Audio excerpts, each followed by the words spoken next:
Elizabeth se mordía las uñas hasta hacerse daño, un acto mecánico impulsado por la tensión que crecía dentro de ella como un tumor maligno.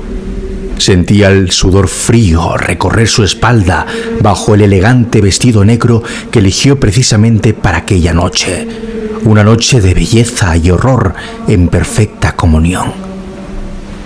La iglesia de San Cristóbal, construida hace 2 siglos por Lord Reynolds, dominaba con autoridad solemne el oeste de Bilbao. Y aunque su piedra antigua y sus vitrales coloridos guardaban secretos inconfesables, para Elizabeth ninguno era más oscuro que el suyo propio. Había llegado hasta allí decidida, aunque todavía una parte de ella imploraba cobardemente que retrocediera, que se alejara cuanto antes de esa espiral hacia el abismo. Pero ya era demasiado tarde. Su decisión era irrevocable, como si la misma iglesia, con sus altos muros y sus rincones en penumbra, se lo exigiera.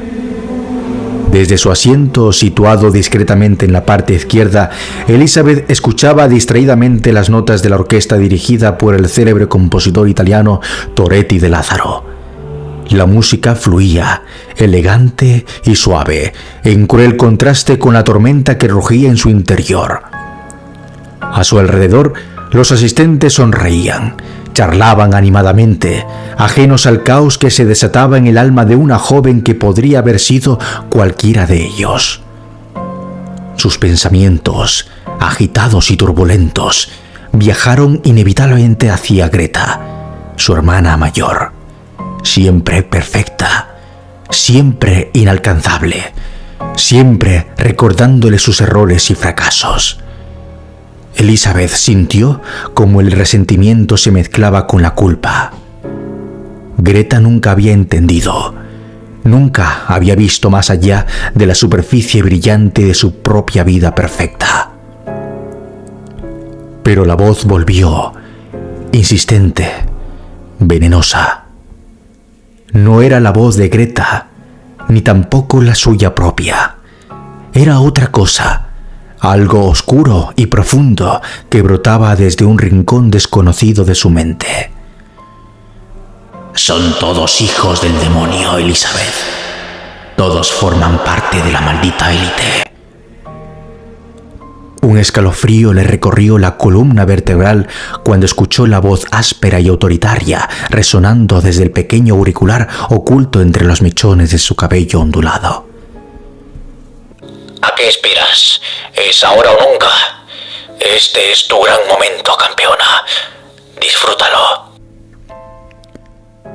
Las manos de Elizabeth comenzaron a temblar violentamente mientras se aferraba al bolso negro que colgaba de su hombro. Dentro estaba aquello que había llevado con tanto cuidado, con tanto temor y determinación. Sus dedos sudorosos tantearon torpemente, buscando con ansiedad el objeto metálico y frío que prometía liberarla, que prometía poner fin a sus pesadillas, o quizás convertirlas en una realidad mucho peor. De repente, otro sonido interrumpió su trance. La voz suave preocupada de su madre, emergiendo desde algún rincón olvidado de su conciencia. Cariño, ¿dónde estás? No te veo. ¿Estás bien? Tú siempre has sido buena. Elizabeth se estremeció, desgarrada entre las dos voces, dos fuerzas enfrentadas, reclamando su alma como territorio en disputa. Mamá, soy mala. Susurró con amargura. Soy el demonio.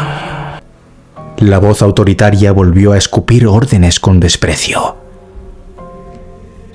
Hazlo de una vez, Elizabeth, o te disparo aquí mismo. Te tengo en la mira. No escaparás. Un silencio glacial se instaló en su mente, eclipsando la música, las risas, la elegancia superficial del mundo que la rodeaba.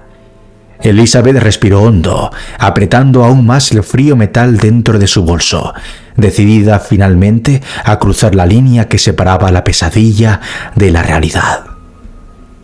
Entonces, Lentamente se puso de pie, sintiendo cómo las miradas comenzaban a posarse sobre ella, curiosas e inquietas. Caminó hacia el altar, cada paso resonando como un latido perverso en el silencio que de repente había engullido la iglesia entera. Elizabeth subió los escalones, enfrentando los rostros confundidos y expectantes.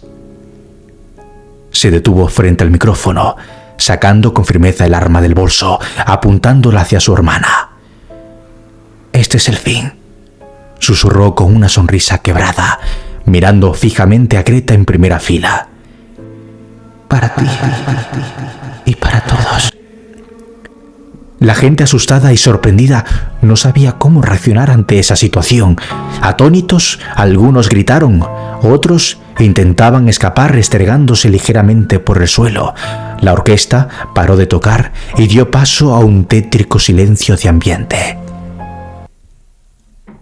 Elizabeth, ¿qué estás haciendo?, soltó Greta, compungida a la vez que en un tono reprochador. Pero hasta ese instante, Elizabeth se acordó de su hermano mayor, quien hace años se había suicidado pegándose un tiro en la cabeza en el aseo del cuartel general. Una imagen que cobró sentido en ese momento y penetró fuertemente en su memoria. No tenía escapatoria, solo esa, nada más que esa. Le aterraba el hecho de acabar con la vida de alguien, por eso esa idea frugal era la adecuada. En sí, ya no tenía ganas de vivir.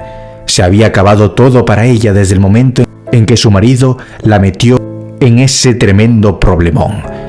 Así que de manera rápida, con la misma mente fría con que lo hizo su hermano mayor, puso la pistola apuntando hacia la sien de su cabeza y se pegó un tiro. Las últimas palabras que pronunció fueron: «Nos vemos en el otro lado, Marcos».